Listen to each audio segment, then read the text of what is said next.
ጽዮን ቅዱስንና ሰላምን ስትከታተላቸው ስለነበረ ሰላም ከሄደች በኋላ ቅዱስ ካለበት ቦታ ሄዳ ሰላም ምንድነው ስትል የነበረው ስለምንድነው ስታወሩ የነበረው ስትልም ታስጨንቀዋለች። ቅዱስም አረ ምንም ስለምንም አላወራንም ዝም ብለን ነው ሀናን ሰላም በይልኝ ምናምን ያልኳት እንጂ ምንም ነገር አላወራንም ቢላትም አረ እባክህ እኔ ጅል አደረከኝ እንደ ሞኝ አደረከኝ እንደ ጅል እኮ ነህ አንተ እያለች ጭራሽ እሱን ዝቅ ዝቅ እያደረገች እሱን ጭንቅላቱን የሚነካ ንግግር ነበር ስትናገረው የነበረው።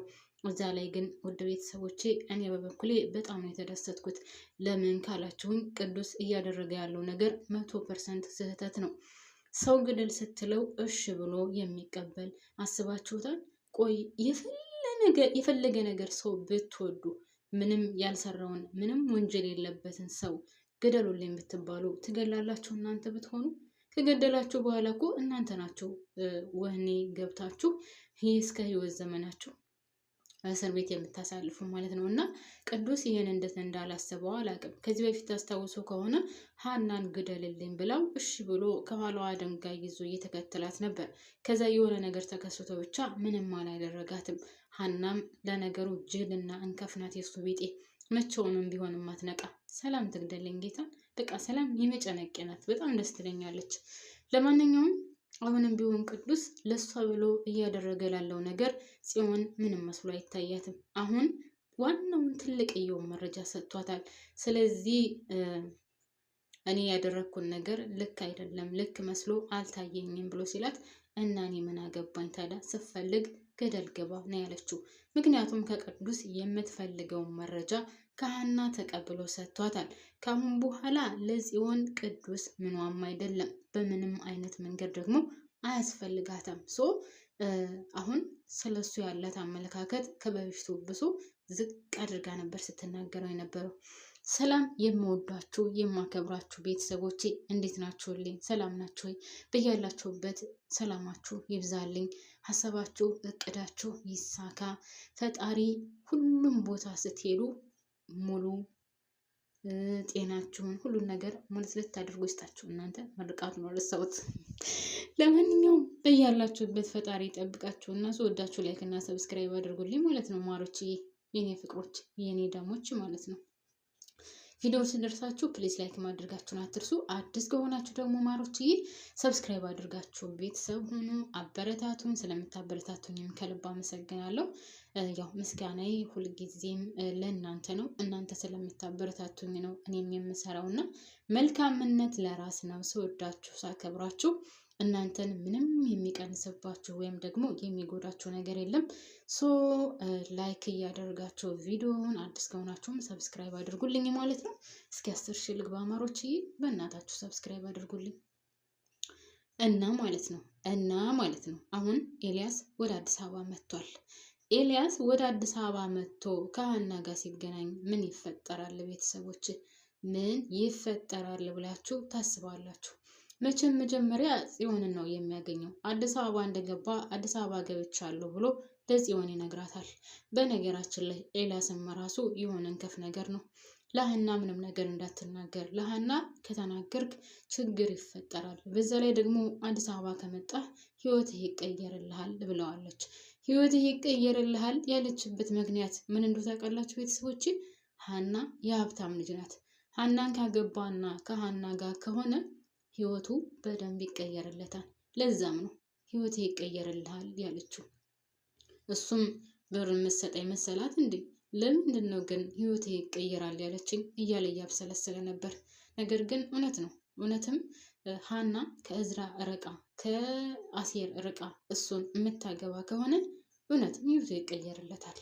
ምክንያቱም የናጠጡ ሀብታሞች ሆነዋል ቤተሰቦቿ። ስለዚህ በትክክልም እውነቱ ይቀየርለታል ህይወቱ ማለት ነው። ሌላው የጽዮን ሞኝነትና ጅልነት አሁንም እንደቀጠለ ነው። ለምን ካላችሁኝ ኤልያስን ከደሴ አምጥታ ከሀና ጋር ልታገናኝ ነው አይደለ? ኤልያስን ከደሴ አምጥታ ከሀና ጋር ካገናኘችው እንደው ያሰበችው ነገር ተሳክቶላትና እቅዷ ሞልቶላት ሁለቱ አንድ ላይ ቢሆኑ ማለት ነው ቤተሰቦቼ፣ እዝራ ከሷ ጋር የሚሆን ይመስላችኋል? እዝራ እኮ አይወዳትም። አይደለም ከሷ ጋር መሆንና ካጠገቧ መቀመጥ ራሱ አይወድም፣ አይፈልጋትም። በዛ ላይ ቅዱስን እንዴት እንደተናገረችው እና ምን አይነት ንግግር እንደተናገረችው አይታችኋል። ሰው ከአሁን በኋላ ለእሷ ያለው ፍቅር ራሱ ቅንጣት ታክል እንደመቼም ጅል ካልሆነ በስተቀር ይኖራል ብዬ አላስብም። እና እንግዲህ ከዛም ከዚህም እያላተመችው ነው ያለችው። መጨረሻ ላይ ግን እሷ ናት ብቻዋን የምትቀረው እንጂ ከእሷ ጋር ማንም ሊሆን አይችልም። ምናልባትም እንደው ኤርሚያስ እዝራ ከሀና ጋር ካልሆነ ከማን ጋር የሚሆን ይመስላችኋል? ውድ ቤተሰቦቼ በጭራሽ ከዚች ከከይሲ ጋር ሊሆን አይችልም። በዛ ላይ ደግሞ እዝራ ሀኒቾን በጣም ነው የሚወዳት፣ በጣም ነው የሚያፈቅራት። እና ውድ ቤተሰቦች እስኪ እናንተ ሀኒቾ ከኤልያስ ጋር ትሆን ነው የምትሉት ወይስ ደግሞ ከእዝራ ጋር? በነገራችን ላይ እዝራ ራሱን በጣም ነው የሚያሳዝነኝ። ከአሁን በኋላ አልፈልግህም ብትለው አስባችሁታል? በዛ ላይ ደግሞ እኔ ሳስበው ሀና ዝም ብላ ነው ከሰላምዬ ጋር ስታወራ ካያችኋት ከእዝራ ማለት ለእዝራ ፍቅር ያላት ነገር አትመስለኝም። ቆይ ሰው ሳይፋቀር አብሮ መኖር አይችልም እንዴ? ሰው ፍቅር ባይኖረውስ አብሮ መኖር አይችልም እንዴ? ነው 30 ጊዜ ስትል የነበረውና እንዴት ነው ሳይፋቀርና ሳይዋደድ አብሮ መኖር የሚችለው? በጭራሽ አብሮ መኖር አይችልም። በጓደኝነትም እንኳን ቢሆን ውድ ቤተሰቦች ያን ሰው ካልወደዳችሁትና ከልባችሁ ካላቀረባችሁት ጓደኛ ሊሆናችሁ አይችልም። ትርቁታላችሁ፣ ወይም እሱ ባለበት አትሄዱም፣ እሱ በሚውልበት አትውሉም። እሱን ያለማግኘት ትርቃላችሁ አይደል? የማትፈልጉ ከሆነ እንኳን አይደለም የትዳር አጋርና ፍቅረኛ ቀርቶ። ስለዚህ እንዴት ነው ሰው ከማያፈቅረውና ከማይወደው ሰው ጋር አብሮ መኖር የሚችለው? እና ሀና አሁንም ቢሆን እዝራን የምታፈቅረው ነገር አይመስለኝም። እኔ በበኩሌ ግን እውነት ለመናገር የእዝራ ልብ ራሱ ከአሁን በኋላ እንድሰበር አልፈልግም። በዛ ላይ በጣም ብዙ ጊዜ እየደወለላት ነበር፣ ሰፈርም መጥቶ ይጠብቃት ነበር። ነገር ግን ምንም ነገር ሊያገኛት አልቻለም።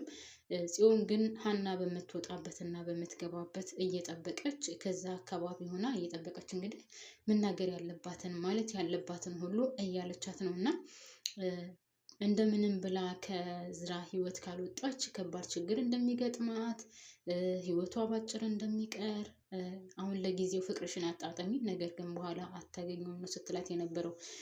በነገራችን ላይ ከአሁን በኋላ ቅዱስ ምንም ብትለው የሚረዳት አይመስለኝም። ነገር ግን የእሱን እርዳታም ከአሁን በኋላ የምትፈልግ አይመስለኝም። ለምን ካላችሁ ያው ኤልያስን ነበር የምትፈልገው፣ ወይም ደግሞ ስለ ኤልያስ ማንነት ወይም ሀናን የሆነ ነገር ብቻ የምትይዝበት ነበር የምትፈልገው። ያው እሱን ነገር ይዛለች። ስለዚህ ከአሁን በኋላ ቅዱስን የምትፈልገው ነገር አይመስለኝም። ሌላው ደግሞ ውድ ቤተሰቦቼ ምናልባትም እኮ ኤልያስ ሲመጣ ያው ሀናን እንደሚወዳት እንደሚያፈቅራት እናውቃለን። ግን ኤልያስ ሲመጣ እኮ ደግሞ ሀናን ሲያገኛትና ከሀና ጋር ሲገናኝ ጽዮን ደውላ እንደጠራችው ይናገራል። ግን ቁጥሩን ከየት አመጣችው የሚለው ነገር ደግሞ ሌላ አጀንዳ ሆኖ ሊነሳ ይችላል። እና እዚህ ላይ ግን ማን ይነቃል ካላችሁኝ ቁጥሩን እንዴት አገኘች ወይም ደግሞ ቁጥሩን እንዴት ልታገኘው ቻለች የሚለው ነገር ሲነሳ ውድ ቤተሰቦቼ ሰላም ናት የምታውቀው። ሰላም ቅዱስ ነው የሰጣት ትላለች። ከቅዱስ ጋር ያለሽን ግንኙነት እንዴት ነው ምናምን እያለች እና አንቺ ሞኝ ነሽ፣ ጅል ነሽ፣ የዋህና ሞኝ ስለሆንሽ ያታልሉሻል እያለቻትም ነበር። ስለዚህ ቅዱስንም እንደዛ እያለችው ነበር። የዋህነቷንና ሞኝነቷን ወይም ደግሞ ምስኪንነቷን ተጠቅመህ ብትጎዳት እኔ እገልሃለሁ እያለችው ነበር። ስለዚህ ከሷ እንደወሰደ ደግሞ ሰላም ናት የምታውቀው። ስለዚህ ያው እውነታው ይገለጻል ማለት ነው። ምናልባትም ኤልያስ መጥቶ ሰላምዬ ጋር የሆነ ጓደኛ ይፈጥር ይሆን? አይዶ ነው። ይህም ሌላ ጉዳይ ነው። ለማንኛውም ወደ ቤተሰቦች እንግዲህ ድራማው እንደዚህ መስቀልቀሉ የወጣ ሆኗል ማለት ነው። አቶ መስፍንም ቢሆን በድጋሚ ወደ እስር ቤት ሄዶ እርግብን ይቅርታ ጠይቋታል። እባክሽን ሲልም እንግዲህ እግሯ ስር ወድቆ መለመን ነበረ የቀረው። ውድ ቤተሰቦች ያው ወይዘሮ ሜላትን ነፃ ያወጣታል ያልሽውን ማስረጃ እባክሽን እንድትሰጪኝ እንፈልጋለን፣ ወይም ደግሞ እባክሽን ማስረጃውን ስጭን እያለ ለምኗታል። እሷም ቢሆን በጣም በሚገርም ሁኔታ የበላይነት ነገር ሆና ነው ስትናገረው የነበረው አቶ መስፍንን። እና የእርግብ እንደዚህ መሆን ግን በጣም ነው የሚገርመው። እውነት እስር ቤት ሆናም እንኳን የአቶ መስፍንን ቤተሰብ ልክ እሷን እንደጎዷት አድርጋ ነው ስትናገር የነበረው። እሱ ብቻም ሳይሆን እንግዲህ ሀኒቾ እርግብን እፈልግሻለሁ ብላ ለብቻዋ አናግራት ነበር። እና እሷንም ስታናግራት ያው እሷ የበላይ ሆና እንደውም ማነው ስሟ እንደውም ሀንቹ 30 ጊዜ ይቅርታ እየጠየቀች ነው ስታናግራት የነበረው እና ያው የሀና ይቅርታ መጠየቅ ከልቧ የእውነትም ይቅርታ አድርጋለት ሳይሆን ያው አንዳንድ ጊዜ የሆነ ትረት አለ። ቀን እስከሚወጣ ያው እንግዲህ ብዙ ዝም ብላችሁ የምታሳልፉን ነገር አለ እና እንደዛ ሆኖ እንጂ ሀና የእውነት ለእርግብ ይቅርታ አድርጋላትና ከልቧ ይቅር ብላት አይደለም። ነገር ግን ያው እናቷን ከዛ እስር ቤት ማውጣት ስላለባትና መውጣት ስላለባት ወይዘሮ ሜላት አሁንም ቢሆን እርግብን ይቅርታ እየጠየቀችና በፍጹም ለሷ ምንም አይነት መጥፎ አመለካከት እንደሌላት ነው ስትል የነበረው። ነገር ግን አሁንም ቢሆን የተሳሳተ መንገድ ነው እየተጓዙ ያሉት። እርግብን ብቻዋን መጠየቃቸው ቆይ ግን እኔ እዚህ ላይ ያልገባኝ ነገር አሁን እርግብ ማለት ነው እንደው ሜሮን ሰጥታት እንኳን ያንን መረጃ አምጥታ ለነ ወይዘሮ ሜላት ብትሰጣቸው እነ ወይዘሮ ሜላት እኮ ለፖሊስ ነው አይደል የሚያስረክቡት። ፖሊሶቹ ደግሞ ከየት ያገኛችሁት የሚለውን ያመጣሉ። ግን እሷ ሜሮን ሲጀመር ምን ሞኝ ነው አትሰጥም። እና የሆነ ግራ የሚያጋባ ነው። ለማንኛውም ማሮችዬ እኔ እዚህ ላይ ያበቃለሁ። ባባይ ማሮቼ